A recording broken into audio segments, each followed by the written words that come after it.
Good morning students. आज हम आपको हिंदी सेकंड पार्ट 1 हमारी भाषा पढ़ाएंगे। देखें हमारी भाषा। यहाँ पहले चित्र में बच्चे पुस्तकालय में क्या कर रहे हैं? प्रवेश कर रही हैं और एक आदमी उन्हें उंगली से संकेत किसका कर रहा है? चुप रहने को कह रहा है।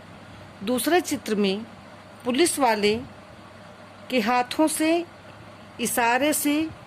के इशारे से वाहन चल रहे हैं और रुक रहे हैं। ठीक देख रहे हैं ना? इसी प्रकार लाल हरी बत्तियां भी वाहनों को रुकने और चलने का संकेत देती हैं। बस कंडक्टर सीटी बजाकर बस को रोकने या चलने को कहता है। इन संकेतों द्वारा बात दूसरों तक पहुंचाई जा रही है। क्या हो रहा है? बात दूसरों तक पहुंचाई जा रही है, परंतु इसको पूर्ण रूप से भाषा नहीं कर सकते। एक दूसरे की बात समझने तथा समझाने के लिए भाषा की आवश्यकता होती है।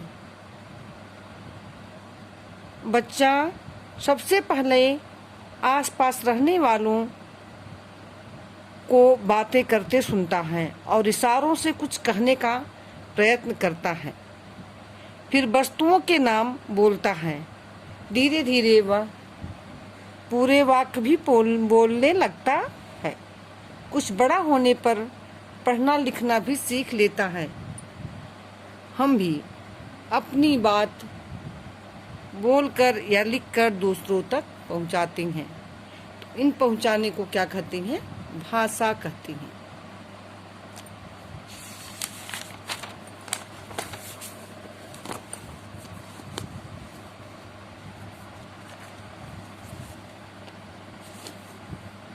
देखिए, एक दूसरे के विचारों और भावों को समझाने का साधन क्या है? भाषा है।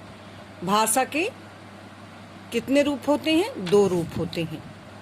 बोलकर प्रकट किए गए विचारों को भाषा का मौखिक रूप कहते हैं। लिखकर अपनी बात बताई जाती है तो वह भाषा भी लिखित रूप है। बच्चा सुनकर, बोलकर और लिखकर क्या सीखता है? भाषा सीखता है।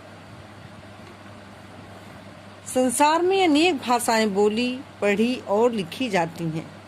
प्रत्येक देश की अपनी एक भाषा होती है, जैसे अंग्रेजी, चीनी, जापानी, फ्रांसीसी, उर्दू आदि। भारत की राष्ट्रभाषा हिंदी है, किंतु भारत के अलग अलग प्रदेशों की अलग अलग भाषाएं भी हैं, जैसे गुजराती, मराठी, तमिल, तेलुगु, उड़िया, बंगला, असमिया, कश्मीरी, पंजाबी आदि भाषाएं।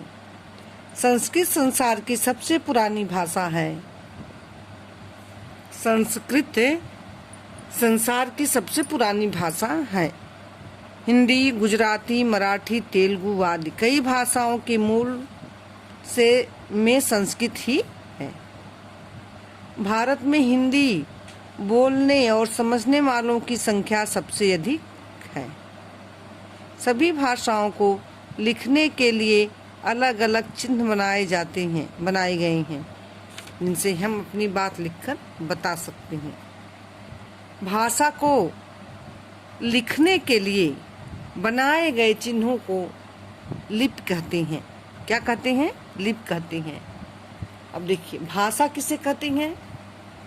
एक दूसरे के विचारों और भावों को समझने का साधन भाषा है। और लिपि किसे कहते हैं?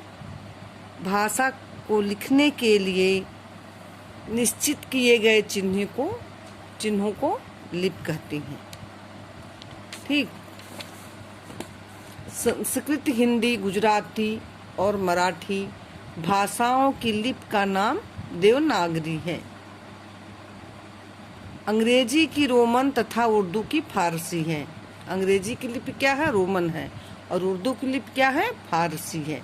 किसी भी भाषा को शुद्ध रूप से बोलने लिखने पढ़ने के लिए व्याकरण का ज्ञान आवश्यक है। फिर हमने क्या सीखा है, आप लोग इनको एक पूरा चैप्टर पढ़ेंगे, पढ़ करके इसे समझेंगे। इसके बाद कल हम आपको इस पाठ का शब्दार्थ लिखवाएंगे, अरे शब्दार्थ करे सारी क्वेश्चन आंसर लिखवाएंगे। ठीक, ओके।